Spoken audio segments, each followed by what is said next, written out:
I know this is an important topic, and you must agree because you took some time out of your busy day to come and talk about what it means to be an excellent leader. How do we get the most out of people? How do we help people succeed in their roles? So I get it. I get it because I'm in that position myself, and we all are. I mean, even if you're not technically in a leadership position as a role, we're all leaders in life, right? We just are all called upon to lead in many different ways. And I think even if without the role official title leader, we can lead in the ways that we treat people and the ways that we interact and hopefully influence people for better. So that's the point. So like I said, I'd love to hear from you as we go along, as we talk about this important topic. If you have questions, throw them in the chat. Heather's gonna be my helper because as I get to share the screen here, it's a little harder for me to see the chat and the feedback comes in. So Heather's going to help me, kind of might jump in once in a while and help make sure I'm answering any questions or addressing comments. So I'm going to go ahead and share my screen so you can see what I've got here. And we can start talking about this. So this topic, striving to be an excellent leader, particularly in just how do we motivate, right? You probably saw that part of it and you're like, oh yeah, that's what I need. I think that's one of the biggest challenges of leadership. Is how do we motivate? How do we get people to want to do, right? Sometimes you can feel like you're just dragging people along or pushing people along. And you're just like, how do I help people really get in touch with it? And I think it a lot of ways, it starts with us, right? How do we get ourselves there? So I guess I kind of want to ask you a question. I want to ask, anybody wants to share is willing to, think about your own situation. Before we talk about other people, let's talk about your own situation. In the role that you're in your job, why did you take it? What was it? You all have different jobs. You're all coming from different backgrounds. But I'm interested in what was it that made you decide to take on this job that you're in right now? Anybody want to share that?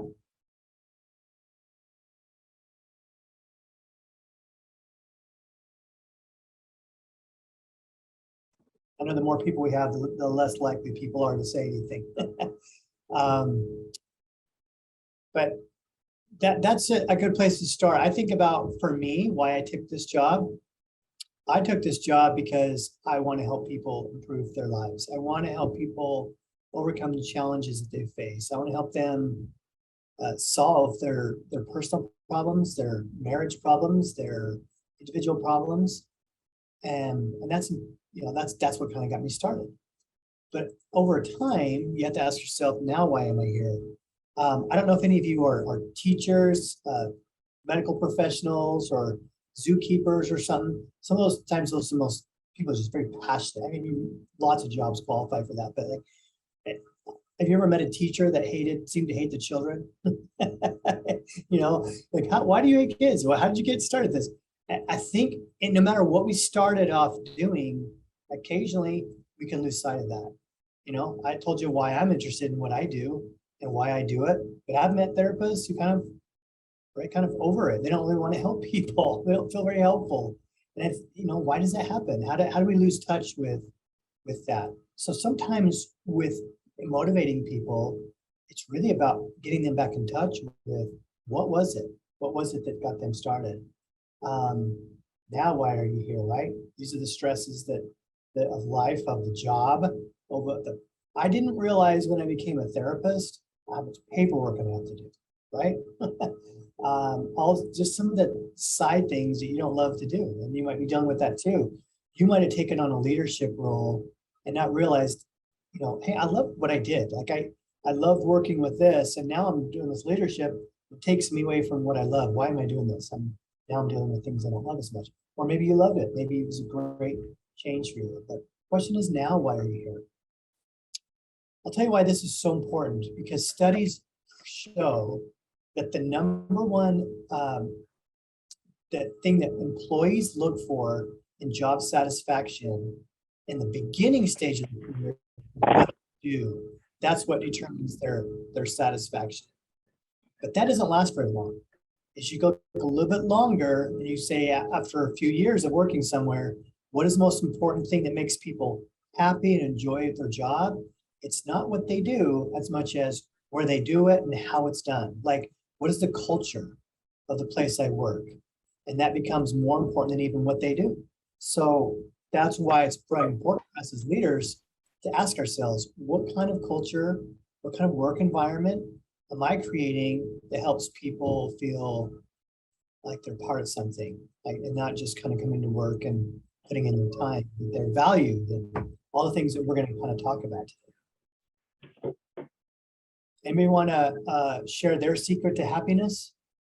I'm going to share one. Found their secret to happiness. When it comes to this, what we're talking about, now this is maybe not the secret for all happiness, and I don't want to say that all is this easy, but when it comes to this matter of motivation and finding our passion, it comes down to this. I got the drum roll.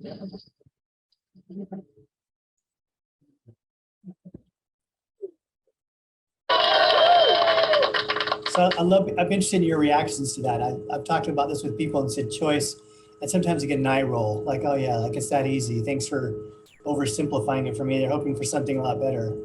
But study after study, and all our studies prove that people with a higher internal locus of control, which really just means that inside me is where is what determines what happens in my life. People have an inner sense of like, that's worth, if something happens in my life, good or bad, it's because of me. The more internal that is, the more happy they are. I did this when I was in college, a study on inmates. And we found that we did a depression inventory and a locus of control inventory. And even in that setting of incarceration, the happiest people were those that felt most responsible for their own decisions. Even though it sometimes goes against what you think, right? Because if I'm making a lot of bad things are happening, I might be like, well, is that my fault? And I might feel worse about myself. So you would think it would have the opposite effect, but actually, the more willing we are to say that's up to me, that actually the happier we are. So it starts there, and it starts with us. That's why I'm asking you about your own motivation, because you can't give it to someone else if you don't have it, right? So Leo Buscaglia said, what we call the secret of happiness is no more a secret than our willingness to choose life. So my goal in our discussion today for you is to hopefully help you increase your effectiveness, first as a person, as we've already talked about, and then as a leader, and then in all of your relationships. One thing I know for sure about leadership is that you can't just put it on and practice the strategies of leadership. You have to become a leader. You have to have that as a part of you. This is about character development more than strategy. So that's what we're going to talk about, is how do we develop that kind of character. And so what we're going to define here is what we want to do is help you engage. That's the term we want to use here. How do we engage others in meaningful, highly productive experience? And so we're going to define what that means a little bit better. Engagement, for our purposes, is when their employees are highly involved and enthusiastic. So there's behavior of involvement and the feeling of enthusiasm about their work and their workplace. Remember I said that's what determines happiness in a workplace. So, and they're owners. They drive performance, innovation, move organization forward. That's what we're going to call an engaged employee. And not engaged is just somebody who doesn't do those things, okay? But they're just not connected. They're not putting in the time. There's no energy, no passion. And there's a third category, which is even worse than that, which is when you're actively disengaged. This is the person who's actually causing more problems, getting in the way. They actually kind of work against you. Does anybody have those? Raise your hand. Anybody who's working against you, it feels like more than for you. So if that happens, then we have an actively disengaged employee, which is very harmful. So I'm going to ask you some questions. Hey, Derek. Yeah, go ahead. We're still getting like pretty bad feedback from your mic. Okay, should I try mic? I wonder if I might have another option here. Yeah, I don't know. I don't know if you want to try to log back in or what we want to do, but try this real quick. I'm going to see if my USB audio device works better. Okay. Does that work better? Yes, that does sound better. Okay, I don't usually use that one. This is the one I'm glad it works though. Okay, thank you. So much better. Good. Yay. So I don't know what I sound like before, but we'll go with it. Hopefully it made some sense. We got through it. Yeah, we can still hear you. You could just hear background, so it's okay. Good. We're good. Well, Thanks. and I, Like a weird bell was ringing when you spoke, like Really? along with you. It was, yeah. That's- Thank you for fixing that. You're welcome. Thanks for pointing it out. I hate to just sit here and just sound like a bell for a whole hour. That would be no fun for anybody. So no more bell ringing. That's good. So hopefully you kind of gathered what we're going to look at here. So I want to get, I can see the chat now. I got it in front of me.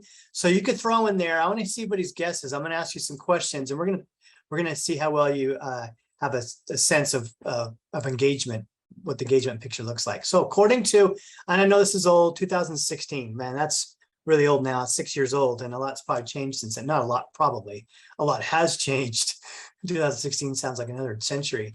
But in 2016, worldwide, how many, this is 195,000 employees in the US were included in the study, and then others in other countries. So this is a huge study that was done on employee engagement. And they said worldwide, how many employees see themselves as engaged at work? Anybody want to throw in their guess? What percentage of employees saw themselves as engaged? Go ahead and throw your guesses on there. 75, 40, 80, 40s, lots of 40s. Several of you said 65, 22. Okay, lots of good guesses. I'm looking for one that's the closest here. 13%. Okay, nobody said below 20. Not but you, when you wrote 20, you thought that's probably really low, right? 13%. And this is their own report. Now, I think a lot of times as leaders, don't you see people who would say, I'm really engaged, and you're like, no, you're not. You don't seem like it to me. So this isn't asking the leaders. This is asking the employees, and only 13% identified as engaged at work, right? And then, so how many were actively disengaged? Remember, these are the ones that are actually working against you and are kind of just oppositional and really not just kind of coasting, but not really actually working against you. What percentage of those? I see 20, 60, 20, 30, 50, 20, 10, 25. Yeah, 24%. So a quarter. Okay, now do the math here. You know, you got a quarter of your employees, more employees working against you than for you, is kind of what we're saying here, right? No wonder it's hard to get things done sometimes. So if that's true, do you think it's any better in 2022 than it was in 2016? Yeah, nope, I don't think so. I think probably worse now would be fair. Why is that? Why do you think it might actually be worse?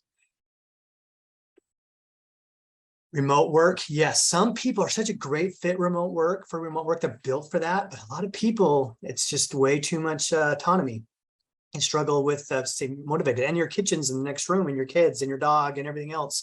And so that's a problem. It can be a problem for some, not all. But it can help with the active disengagement aspect. A lot of employees feel like more supported by a company when they can work from home and stuff like that. So that can maybe be on the positive side of it. I also think that here nationally, we have a very strong employee market, right? I mean, it's hard for employers. Every employer I talk to is having a hard time finding employees, right? It's in what we call an employee market, right?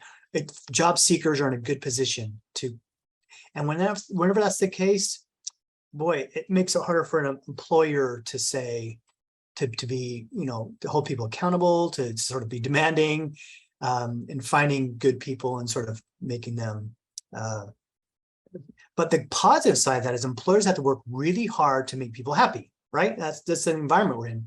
Employers have to work really hard, and hopefully it's having an impact. So maybe in some cases we're seeing more engagement because employers are having to work harder to keep people happy and engaged that way. So more questions. In the US, how many employees report they don't have passion for their work? So this is a similar question. How many report they don't have passion for their work?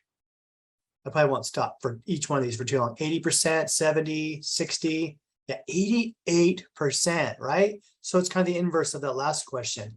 88% don't have passion for their work. 80% of senior managers, okay? Senior managers, these are the most invested, bought in, well-paid. So if it's just about pay, it didn't seem to make a huge difference. 80% of senior managers don't have passion for their work. right? So we see this isn't just about, so you guys are leaders, right? You say, oh man, that 80% of us don't have the passion that we would need. So that's pretty interesting, isn't it? What percentage of US employees would give up $5,000 a year in salary to be happier at work? Now it's really getting where the, like, hey, what am I willing to give up? I see 40%, a couple people said 40% would give up $5,000. That's a lot of money, right? That's a good guess by Amanda and Candace. At 36%, a third. Now that might seem like that's the minority, but more than a third of employees would say, I'd give up money to be happier at work. That says a lot because we need our money. Now here again, you see the difference in 2012 and 2016 that want to find a new job. I think has to do a lot with the job market. In 2016, the job market was better, so you had an option to find a new job. Right now, I bet that number is even higher because people have options, or maybe they exercise their options and so they're happy where they're at. I don't exactly wish I know. I need to find more recent numbers on this. Funny thing happened with COVID, numbers became harder to find when it comes to these kind of things. What percentage of workers from the best companies? Okay, now let's see if we have any hope. Because if you're working for a company and you're like everybody else, you're seeing really poor engagement. But here's a question. What percentage of workers from the best companies? And these are companies that are rated independently by the way that the benefits they offer, the way they set up a good culture, the kind of work they do. There's just this kind of a whole analysis that went into that to determine the best companies. So what percentage of the workers from the best companies see themselves as engaged? Remember, it was only 13 for the regular for most people. So here's 70. 70 is a good guess. And it's a dang good guess because it is exactly 70% from the best companies. Now, that's still not 100, and we'd like to see better, but what a difference, right? Maybe, what does that tell us? If 70% from the best companies, what do you take from that? Amanda says there's a lot that goes into engagement. Yeah, there's a huge improvement between the average 13 and 70. So there's a lot of room. Micromanagement can squash. There's a lot of causes and reasons for that, right? They express their appreciation for their employees. Yep, a lot of employee appreciation. It tells me that even if the best companies can do 70%, that's good. But does that mean that maybe we just expect that about 30% you're just maybe gonna have a hard time with? Do we have to accept that? And I think it's important for us as leaders to understand that we'll do our best and we shoot for 100, but perhaps some people have other issues and things going on in their life. That's why you have an EAP, by the way, because there may be reasons that you have less control over that make it hard for them. That's important to balance in here. We have a lot of room for progress over what the average company experience is. And yet there does seem to be things that even the best companies can't make happen. That's important to look at as well.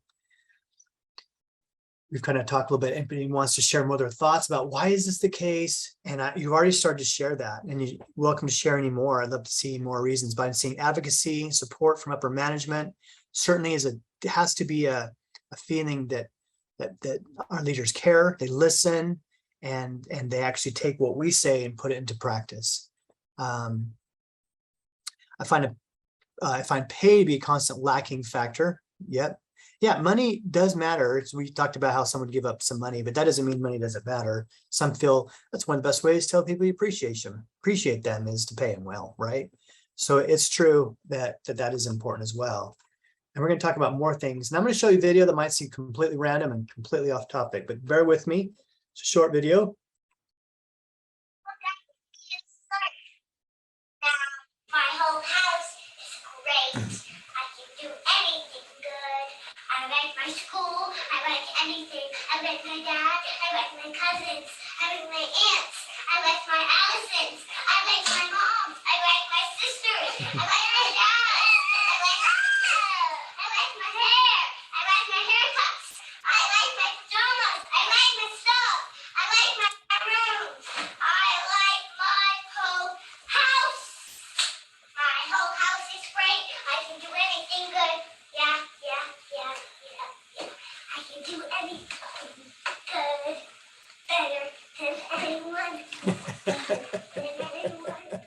All right. I see some comments. We all love this little girl. She's cute. She's got it. Don't you wish all your employees show to work like that? Mindset, right? What stands out to you? What did you see kind of observe happening to this little girl as she had her little moment? She's happy, definitely happy. It seemed to come from within, right? Nobody seemed to have to really push it. Seen Dole through that before. She's good modeling, perhaps. Yeah. She's confident, pumps herself up. She got excited, good self-image. What is that? How does that relate to what we're talking about? What does this all have to do with motivating employees?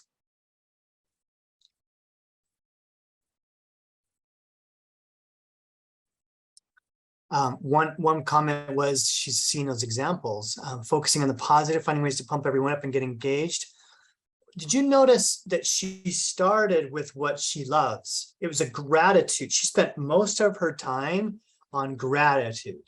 I find that really interesting. This is a girl, like, she may have seen some good modeling, but this is not scripted.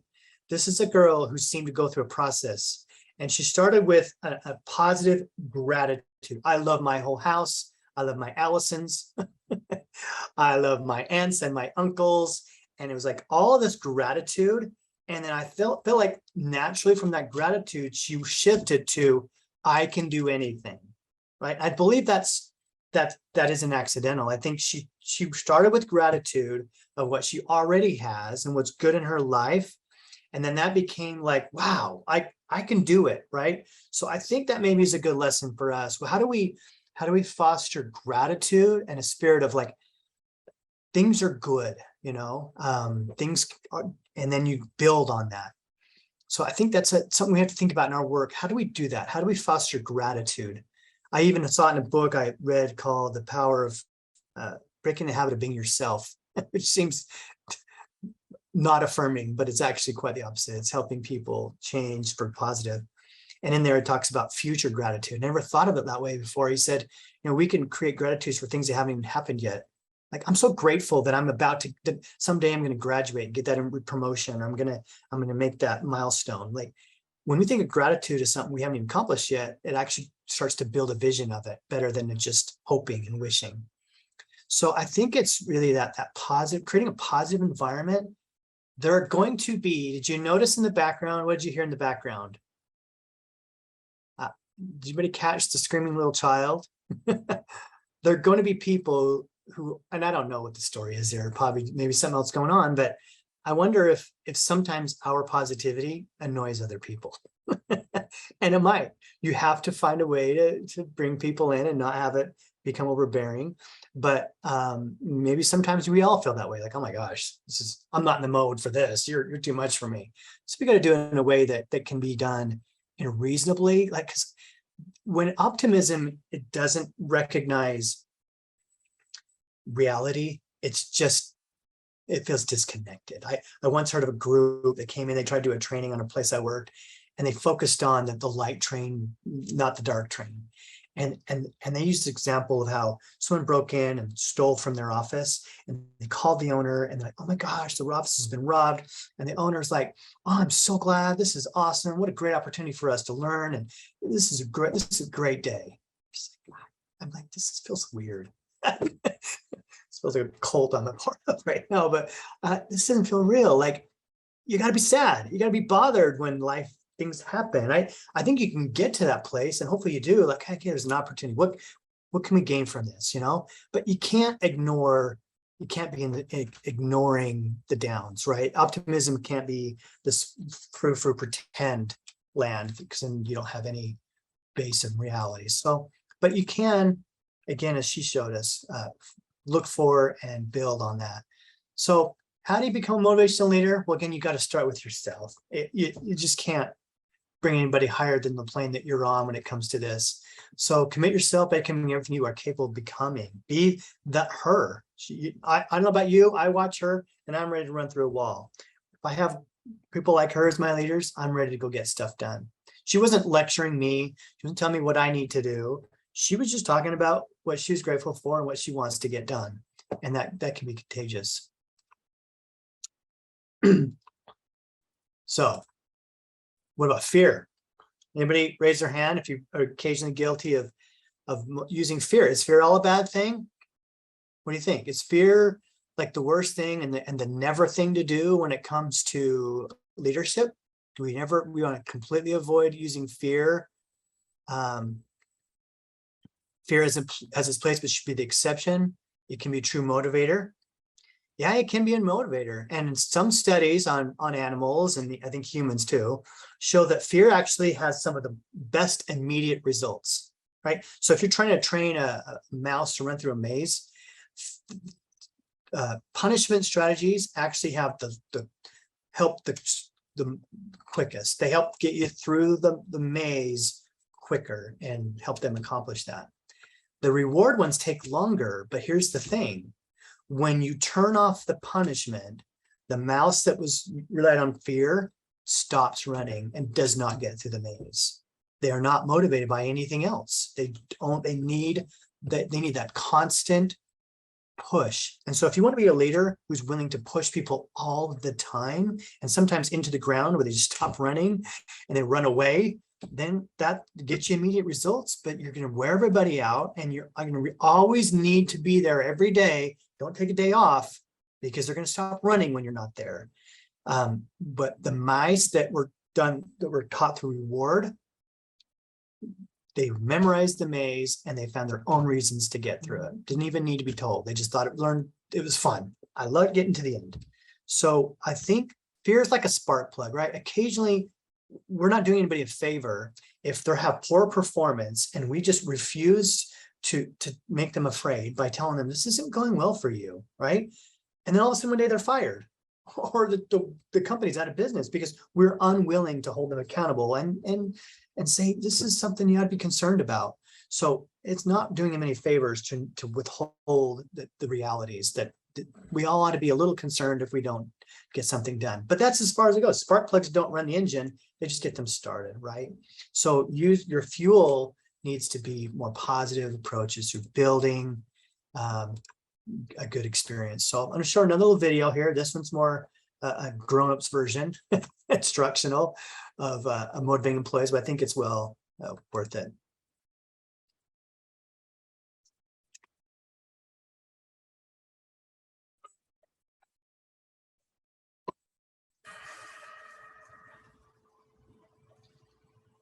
Related to this, a sort of sister topic is motivation. What makes them be motivated? And if they're constantly stressed, they're not going to be in a motivated state.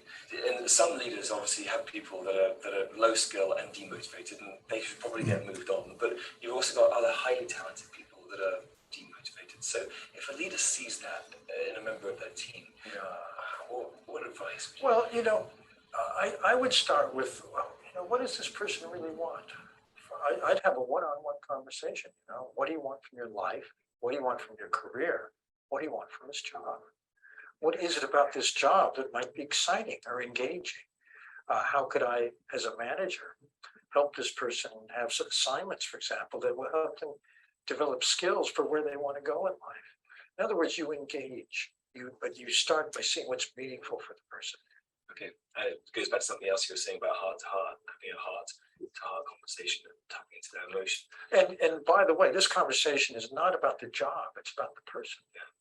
So it is very much heart to heart. Yeah, exactly. And making sure what they're doing now is aligning with their where they want to go, or how can you move things a bit so that it's closer to where they want to go. Yeah. So what your thoughts are on that? Daniel Goleman's written a lot of books and is well known for good leadership information, but anything stand out to you that you guys want to share? I love a couple of comments I saw here. I love how Carrie said depends on the person. You have to navigate personalities. Is so true. I mean, I'm a parent, so that's definitely leadership. And I saw things that work with one child that had no effect or the wrong effect on another child. We got to tailor our leadership to the people. So that's a great point. Learning, I think that's a key issue, and some other good comments I see on there as well. I like how he said, one thing that stuck out to me is he talked about making it not about the job. We have to be willing. Sometimes as leaders, we just think, I'm only, my part in your life is so limited to this piece. And we're unwilling to see them as a human being that has a life outside of that. And I know we have boundaries and be careful how much we cross some of those things, but can we care about our employees? Can we almost in ourselves feel like we see them as somebody's son or daughter, father, mother? Like, do we allow ourselves to care enough that this becomes about what matters to them? And I think if we do, I think it becomes less important for us to emphasize the company's needs when we can just align to what they already have in their life. What matters to them? What are they trying to accomplish? You know, I've had discussions with employees when I just like, what is it you want to not just hear, but what do you want out of life? You know, and I think sometimes we're afraid to do that, and they don't have to answer things that might be too personal for them, but most of the time they just want to engage and they'll tell you. And I've even had people I've said, oh, it feels like I've noticed people that it feels like what they want doesn't align with what we want. How are they going to, they have different goals. You know, one person that really just want to be an academic and teach, and we just didn't have opportunities for doing that in the setting that they want to do. It's like, how can I help you get there? And I think this person was surprised because like, what, you're trying to help me find their job? And like, I just want to help you be happy. And if that means finding a different career, I want to be a part of that for you. So when someone leaves our organization, as much as I might hate it, I feel good knowing am I helping people connect to most important things in their life? So I think if we're willing to, we can have conversations about what motivates them. But and very often, I hope it turns into a mutually beneficial. Like, this is something that would help us both, you know. So extrinsic motivation is engaging activity to obtain an outcome that is separate from the activity itself. Sometimes that is a good motivator. We use extrinsic motivators like a pay increase or a bonus or a party or things like that, right? Extrinsic motivation, bribing is not such a bad thing sometimes. I'm willing to admit I bribed my kids because sometimes it's the thing that gets them having success, and then hopefully that success becomes an intrinsic motivator. Now, so we've had extrinsic, now intrinsic, which is just sort of this naturally self-fulfilling reward, like just the job well done. I try to do this with my kids. An example of, you know, doesn't it feel nice to have a room you can find things in and it's clean, you don't step on things, and instead of just, hey, here's your allowance, it's like helping them connect to the benefit of the accomplishment. Do we do that in our teams? Do we do that at work? And I don't think we do if we're not connecting to the why. We kind of have to keep coming back to why. Why was that such a good thing that they did? Not just because I asked it and because it was something, but what does that do? What does that mean to this organization? If you're in accounting, what does it mean that you help balance the books this month for the zoo? Because you're like, it means that we're able to continue to have animals that people can come and see and have that experience for them. You're part of this whole thing. And so helping them connect to those extrinsic motivations. I would love your ideas as we go through this. Anyone want to throw them up there as we continue about how you do that? What are some of the strategic ways or just the things you've learned as to help people connect to their intrinsic ask? I love it. And that's what he just said. Ask them, right? Just what matters to you. And I think it's probably a little bit scary to us how often that doesn't happen. It seems basic, right? Ask. But you think about it. Think about your own situation. How often have you sat down, last time you sat down and asked employees that are on your team, you know, what matters to you? What motivates you? What would help you feel better about what you're doing? What makes you get up each morning? What gets you excited about the future? So we're all a little different, and there's nothing wrong with any of these categories. But here's some of the motivators, right? I admit I love fun. So fun motivation is fine. We want to add some of that. So as I go through these, I want you to kind of take stock in your situation and ask yourself, how well am I doing that? How well is our organization doing that? Motivated by things that they enjoy. If there's joy in it, then it becomes something that we are better at. So purpose motivated and self-motivated. So that's just that person who doesn't seem to need a lot of those. They have this internal drive to excel, to just perform and to please, perhaps. Reward motivated and recognition motivated. I want to throw like a little bit of a model to kind of think this through. There's a book called Flourish by Martin Seligman, who's one of the founding positive psychology people. And in that book talks about 3 levels of happiness. And I really like him because I think it addresses what we're looking for. And in fact, he actually rejected the term happiness, even though his producers for years forced it on him. They put those titles on. He said, it's not happiness, it's wellness. Happiness is fleeting. It's only one emotion. There's a whole rainbow of emotions we need to go through. And experience, and wellness is what we're talking about. But he talked about the first level being this pleasure. And we can all relate to pleasure, which is, ice cream, cookies, rewards like that, things that just make us feel joy in life, happy, a good sunset, just whatever it might be, the pleasure. And those are important. They can be good and they can be bad, right? Some of those times when we seek pleasure all the time, that's the only kind of happiness we know, and we think we need to have it all the time, leads to addiction and bad behavior and all kinds of things. But it can be a good thing too. The second level was called, I can't remember the term for it, but it was the being in the zone. It was that sense of accomplishment. It was like getting something done. It was being productive, finishing a puzzle or building that thing, or getting the checking off boxes on my task list. That's sort of like this, I don't know if I call myself happy, but I feel like a sense of like wellness about that. Like, this is good, right? Yeah, thank you. Martin Seligman is the name. A lot of books on positive psychology stuff. The third level was the purpose, right? So it's that sense of not only am I being productive, but I'm producing something important. This matters. I feel like I'm part of something important, and that matters. Your people need to see that whatever it is that their checkbox they're checking, how does it fit into the whole picture, and how does that get them on that level? You can incorporate all 3. Sometimes you can find a single activity that incorporates pleasure, productivity, and purpose, and next thing you know, you've got something really special. So think about those. It says, what if you tend to see pieces of all of these?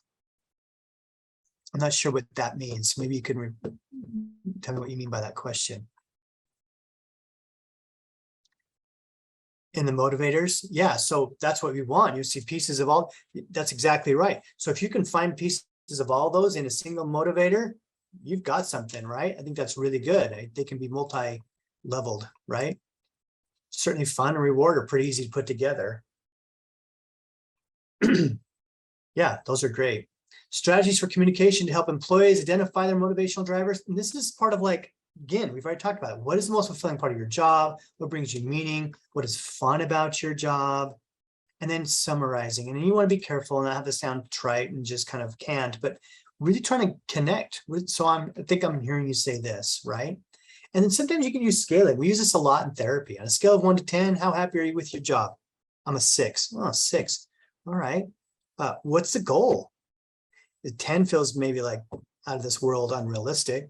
What's the number? 8 I think is about where I want to be. All right. What's it take to get to a 7? What does 8 look like? What's a 7 look like? Sometimes breaking it down that way can really help. Elicit self-motivation statements. It seems as you get excited about this project. See, when you get people to say out loud, if you see people enjoying something or having a good experience or accomplishing something, having them put words to it gives it makes it official, right? I've told people who have been sent in by supervisors for performance improvements to, when they try to do something right, go to your supervisor and say, how did I do? I really tried on this project. How did it go? And when you can get your supervisor to say out loud, that was a great job. And you hear it, you feel it, they've made it official to themselves, everyone benefits from that transaction. And of course, you don't want to overdo it and ask every time, follow around. Did I do okay? Am I doing okay? Am I doing okay? But it's done in the spirit of checking in. Okay. Addressing concerns, of course, right? The affect employee motivation. All the other stuff we talked about so far is kind of the fun stuff. Like, how do you build and how do you make them feel good about themselves? How do you motivate them? And then here's the hard stuff is now, what do you do when there's problems and you got to talk about them, right? What are you going to do when you see them struggle? So again, you want to use their statements, their things. And I like to use the term agreements rather than commitments, or commitments feel very official, and it might not even be something that they feel like they're willing to do, is what a commitment sounds like to me. But an agreement is like we both felt like it's a good idea. We had an agreement. Using their agreements instead of your own expectations to help resolve ambivalence about their changes. You've told me you really want to be successful in being relied upon by your coworkers. When you come in late for work, how do you think that impacts your reliability in their minds? If they need you and you're not here, what do you think that does? And get them to talk about it instead of you being the one to say, I'll tell you what it does, and just list it.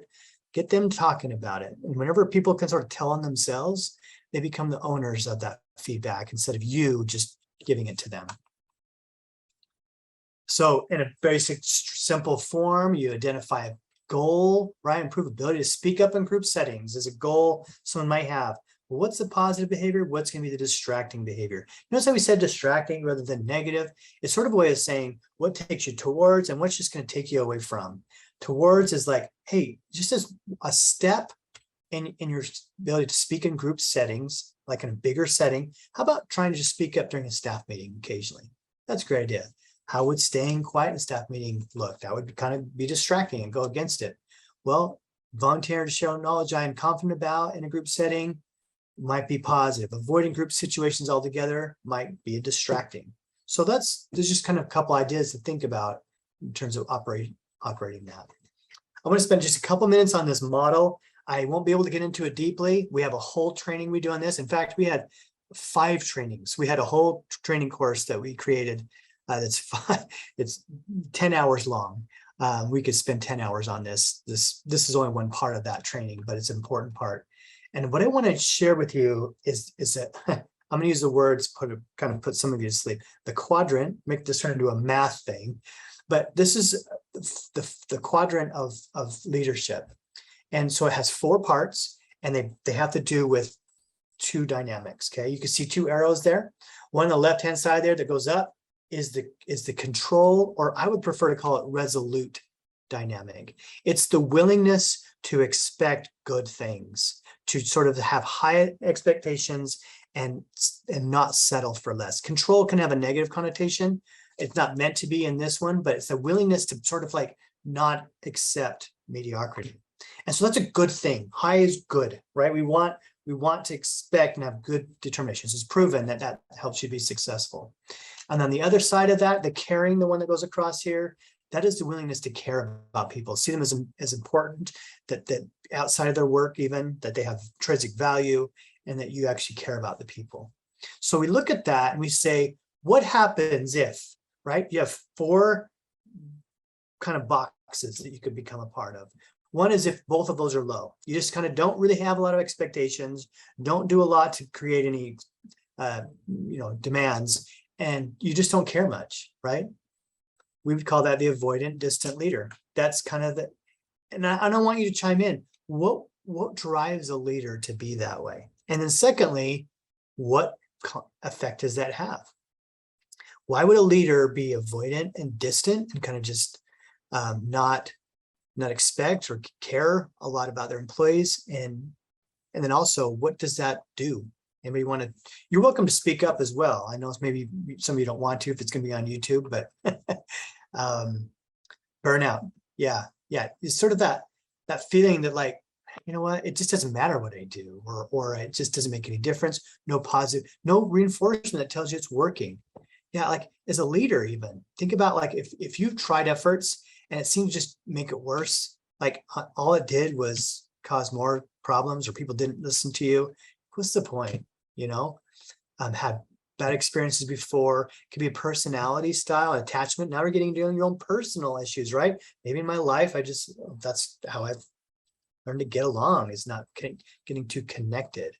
So that's one leadership style, and it can be improved by addressing those things. The other one here, say you're high in the resolute control side, but you're low on caring. What kind of leader is that? What are your thoughts about what kind of effects that has, and what kind of what kind of leader do you expect to see that has that?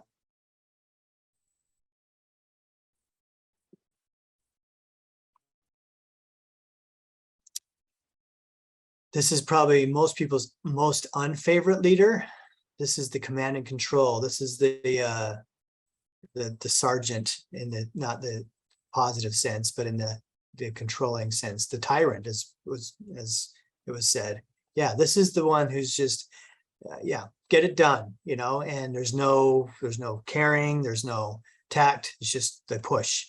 And the faulty belief might be, again, fear-based. This is how you get something out of people. If people aren't running from you, then they're not running at all, right? So that's how you get it going. And that might be where that comes from. Also could come from a fear of connecting with people, or fear of vulnerability when it comes to actual caring about people. I know for me, I'll be honest, even though it's not my natural style, I have a hard time if I'm like the nice guy, the other side we're going to get into here in a second. If I feel like I have to be sort of like someone's in trouble or bad things have happened, I could feel the tendency to want to kind of close down and get out of my caring self, because it's like, that doesn't belong here. Is the feeling a leader's got to have. I'm supposed to be tough right now. And so I think that's a mistake, because we think we're supposed to stop caring if we're going to hold people accountable. And that is not effective at all. So the nice guy leader, that's the one where, you know what, I'm high caring, but low and resolute. That's like, I just hope and pray that if I'm just nice enough to you, you'll just want to perform. And, you know, some people probably do respond to that, but many don't. And that's just like, maybe it comes out of fear of rocking things with people, or just an insecurity about what, or maybe you're just not connected to the mission. I love the people here. I love working with all of you. I'm not super motivated about what we're doing. You know, that could come from that as well. The last quadrant is the one I think that maybe we're trying to shoot for as much as we can, which is the persuasive inspirational leader. That's the one that somehow in the same moment doesn't go back and forth between, you know, those two other boxes, but is simultaneously able to care and have that resolute approach. And that's hard to hold on to, I think, simultaneously, but it's a willingness to do that. So I'm also going to throw kind of kind of a perspective of how we apply that. So you take that leader. Okay, I'm going to go through these. That leader here, who's in this place, the persuasive inspirational, and through a building a relationship of trust, through compassion, a sense of confidence, being consistent and having integrity, that is what creates a trusting relationship. And then with that trusting relationship, with that resolute and caring approach, we go through these steps towards success, right? So you go from vision, which is the why. And I recently had a conversation with somebody who we have something we were working on, and we kept getting stuck in the weeds of the what. And I just kept noticing, this person doesn't even really believe in this thing we're doing. And so we got into why, like, and we're not going to go to what, tell the why. Like, let's get on the same page. What does this mean to you? Here's what it means to us. And let's resolve any concerns and get together on the why. And once we did that, I feel like it went way more smoothly to get through the rest and the what and how we do things.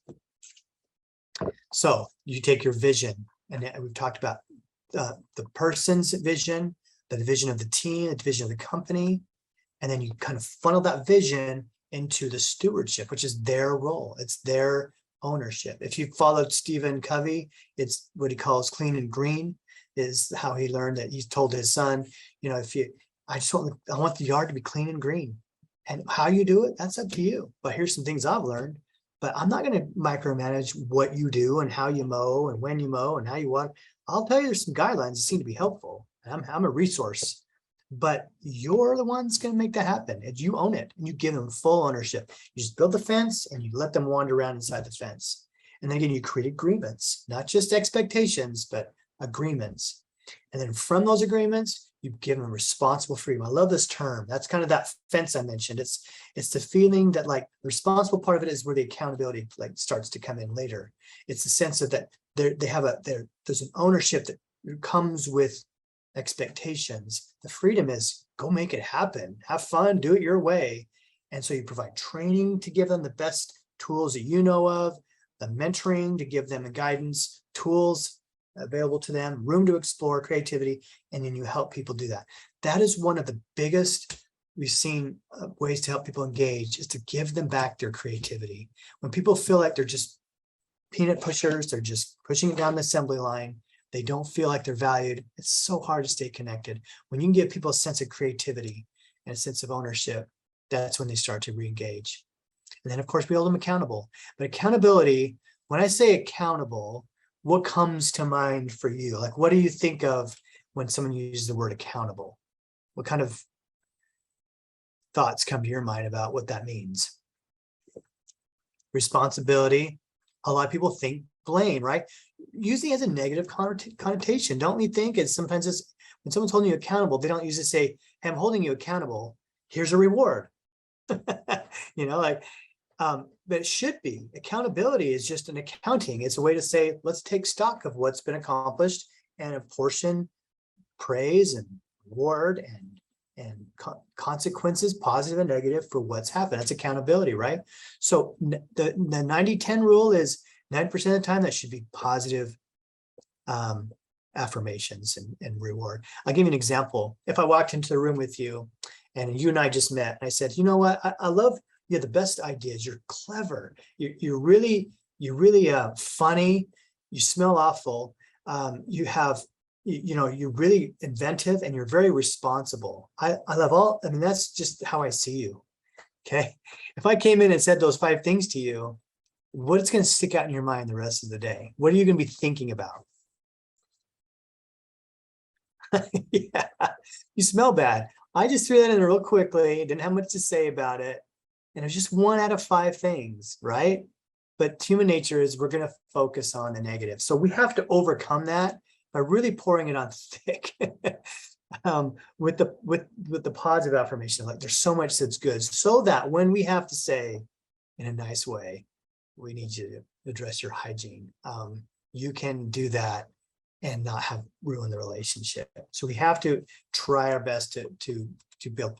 And by the way, there's this thing called shaping, where you acknowledge approximations. If I wait till someone's all the way to the goal line before I'm going to give them rewards or positive praise or any affirmation, then I might not ever get there. But if I can just sort of acknowledge today, and then I could tell you were trying, because today I saw you come in the door 5 minutes late, and you've been 20 minutes late for, and I know that's not there yet, but that's progress. Thank you for coming into it. Yeah, the ABA behavioral health settings, shaping. If it's done in a non-manipulative kind of positive way, can be helpful to kind of reward and recognize progress and not just final outcomes. But lastly, there is the outcome. That's the beam. You know, imagine the Luxor. Remember the Luxor in Vegas? That's where the light shines. That's where everybody sees the good works that your company's doing and the outcome. It's going to shine very dimly if we don't go through that process, but we love it when it works.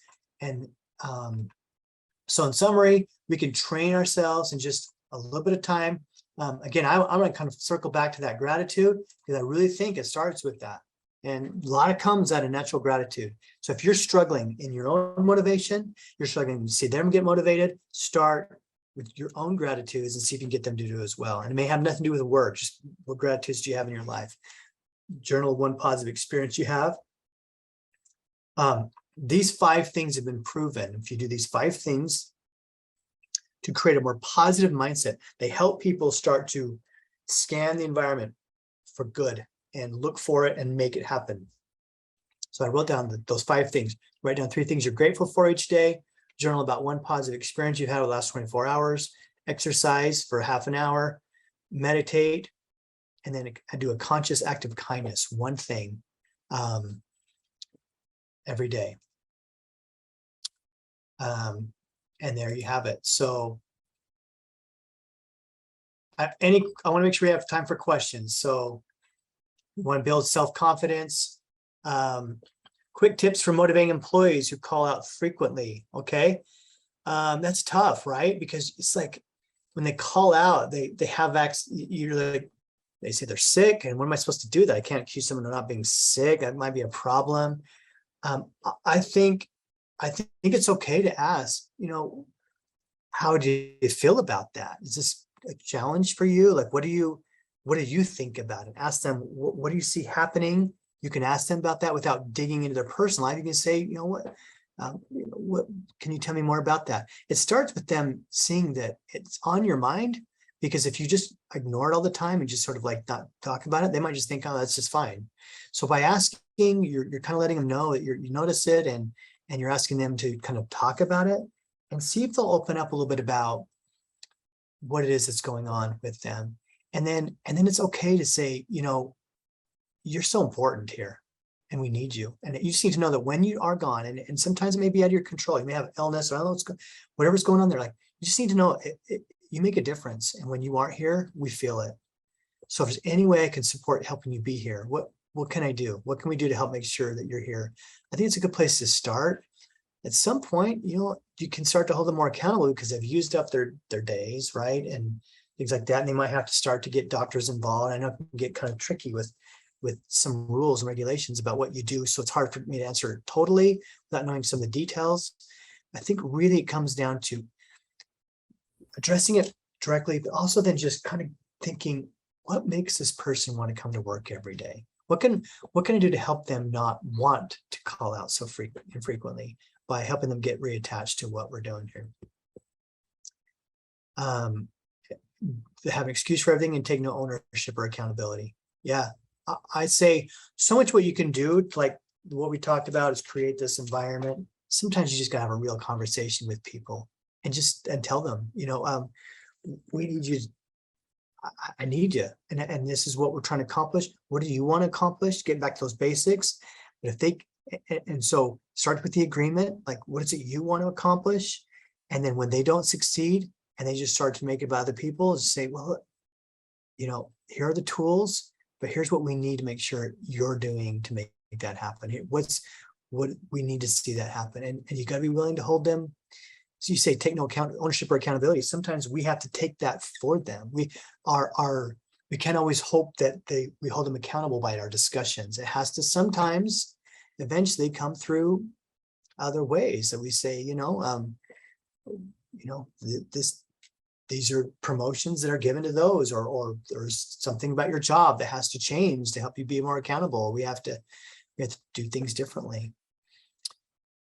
And younger people, for sure, yeah, it's harder. They're still learning how to show up to work, right? And it can be hard, and it takes patience to get them willing to do it. So I feel you, and I wish I had all the quick and easy answers. I hope some of what we've talked about has been somewhat helpful in helping you navigate this as leaders. I know we're only just kind of hit the tip of the iceberg with some of it, but